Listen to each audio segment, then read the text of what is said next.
regiões que todo mundo está sabendo que ocorreu aquele suicídio, que tem um tabu gigantesco com relação a esse assunto. Então, dentro desses serviços virtuais, poderíamos ter sites para sobreviventes, materiais para downloads, um local para perguntas frequentes, listagens de serviços físicos e virtuais disponíveis, porque a gente tem uma dificuldade de fazer com que o sobrevivente saiba que existe um serviço e linkar ele ao serviço disponível. Saber onde, como e quando buscar ajuda, links de outros serviços, lista de leituras e filmes, porque aí também filmoterapia e biblioterapia são excelentes ferramentas. Rede de profissionais especializados, redes de sobreviventes que eles poderiam contactar, treinamentos online e o que a gente chama de memorial. O que a gente tem hoje? Então a gente já tem páginas dedicadas ao assunto, por exemplo, o que eu estava falando, as mamães que vivem o luto por suicídio, o grupo virtual de enlutados. O segundo é um que nós do Vitaleri, trabalhamos com ele, e aí a gente tem uma questão ética, né? Porque a gente transformou o grupo em fechado, porque primeiro, muitas pessoas que tentavam ou queriam tentar entravam no grupo e colocavam isso no grupo. Então vocês imaginam, né? O enlutado está lá com aquela dor latente, e aí vem alguém e fala, estou pensando em me matar.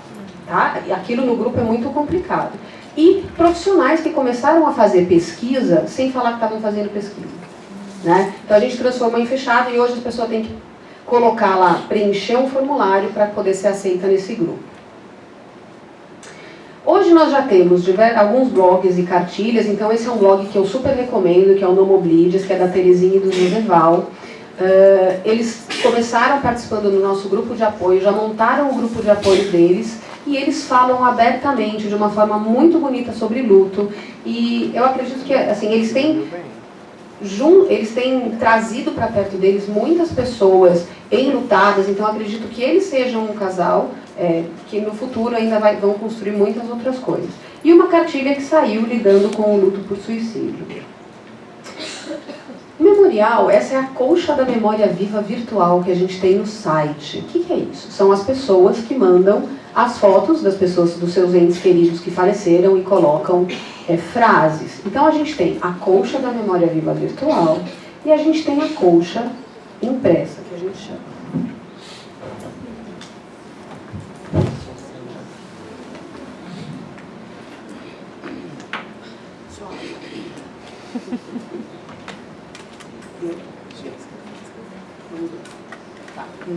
Para que serve a colcha? Vamos tentar mais uma coisa. Pronto. Não, pode deixar. Para mostrar que ninguém está sozinho no luto por suicídio, que por trás de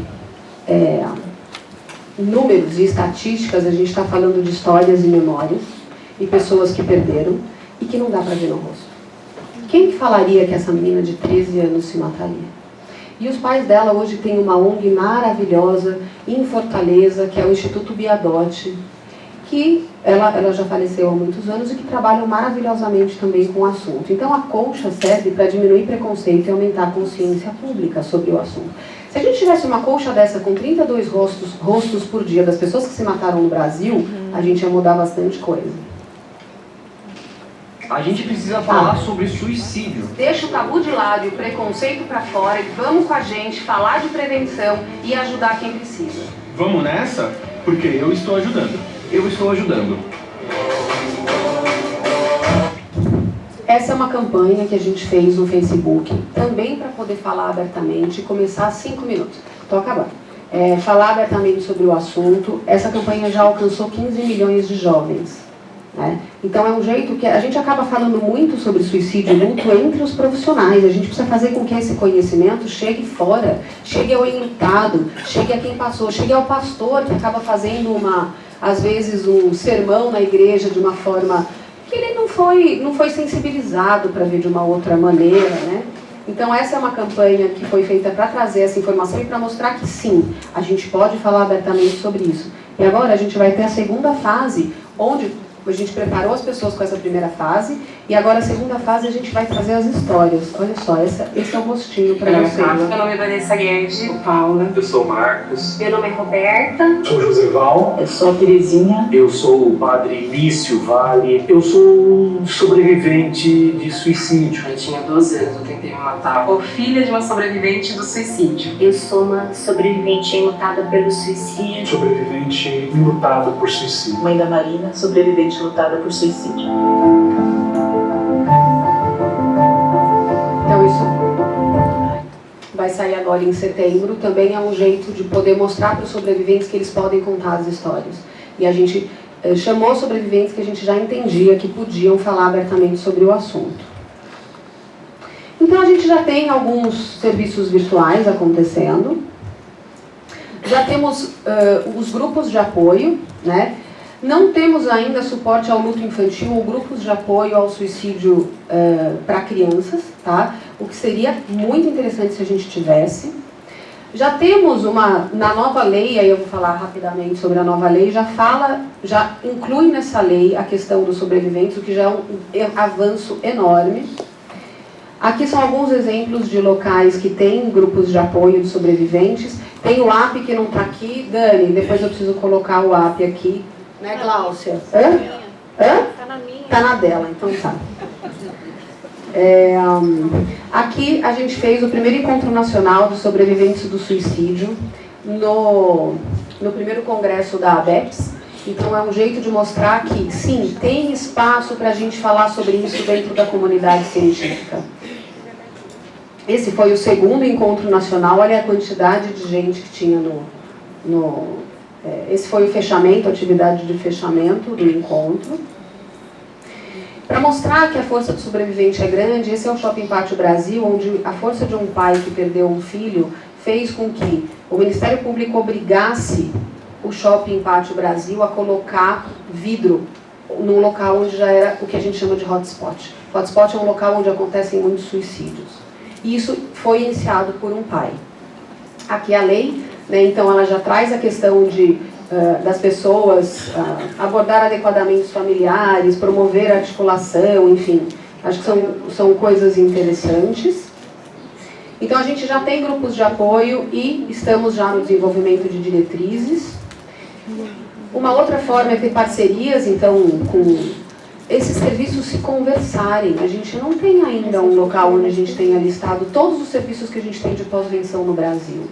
Né? Quem está fazendo o que e aonde? Seria muito bom poder saber isso e poder, mais do que isso, divulgar para quem precisa.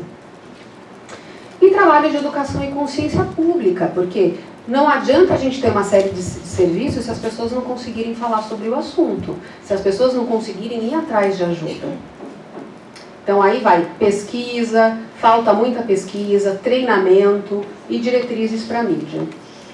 A gente está lançando agora, no final de maio, estou viajando, no final de agosto a gente está lançando um manual para influenciadores digitais poderem falar abertamente sobre suicídio, como que fala, como que não fala, enfim, para poder ampliar essa discussão. Se a gente olhar rapidamente, que eu estou já no final do final, já escutou? Tá, 1 minuto. Então, olha só, trabalhos, artigos e livros de pós-venção no Brasil em português, olha só aqui, ó.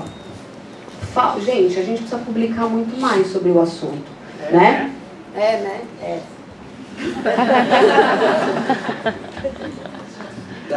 Tá.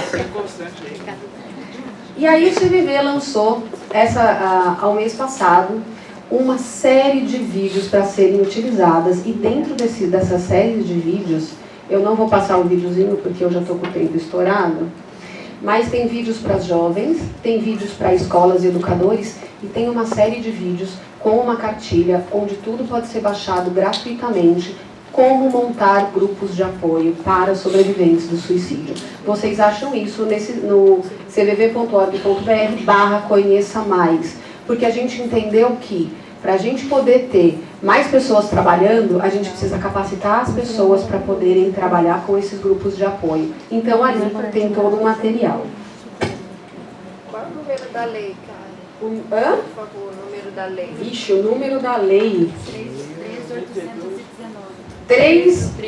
13.819. Muito obrigada. Obrigada. Que eu vou dizer que número não é o meu forte. Obrigada. Pelo menos isso. Bom, todo ano a gente tem o Dia Internacional de Sobreviventes do Suicídio, é geralmente no segundo fim de semana de novembro. Vocês estão convidados para o de 2019, eu não atualizei a data. Então, são atividades no mundo inteiro e no Brasil a gente faz pelo Vitaleri. Aqui são alguns exemplos de coisas que são feitas com a comunidade. A Colcha da Memória Viva, que eu já falei. Aqui alguns livros, né, o livro de crianças que está esgotado. E esse livro do Histórias de Sobreviventes de Suicídio, ele vem com as histórias de sobreviventes. Então vocês estão convidados a mandarem as histórias de profissionais. Porque se tem a classe que fala menos sobre o assunto, somos nós.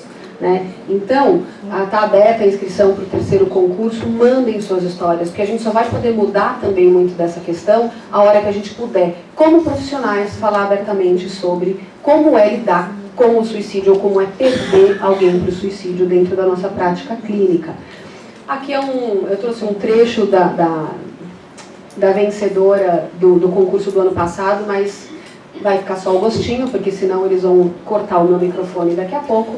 E aí, finalizando, quais são os desafios que a gente tem? Construir abordagens baseadas em evidências, implementar boas práticas, avaliar os serviços disponíveis, fazer o link entre os sobreviventes e os serviços e ter serviços especializados para crianças. No Brasil, esses serviços precisam ser adaptados e conectados a um país enorme com uma diversidade cultural intensa. Os prestadores de serviço precisam ser treinados. A gente precisa prover serviços em áreas rurais sem acesso à internet. Temos uma dificuldade enorme em falar sobre a morte no Brasil. Tem uma falta de interesse do governo e de empresas privadas em investir na prevenção e na pós-venção. E uma dificuldade da mídia a dar atenção a essa população. Tem pouca publicação e pesquisas específicas sobre pós-venção. E aí, finalizando de verdade, que eu já falei que eu estou finalizando há uns 3 minutos atrás, convido vocês para o 3º Congresso Nacional de Prevenção e Pós-Venção do Suicídio, que acontecerá em São Paulo, de 28 a 31 de agosto de 2020. Preparem seus trabalhos e anotem na agenda, tá?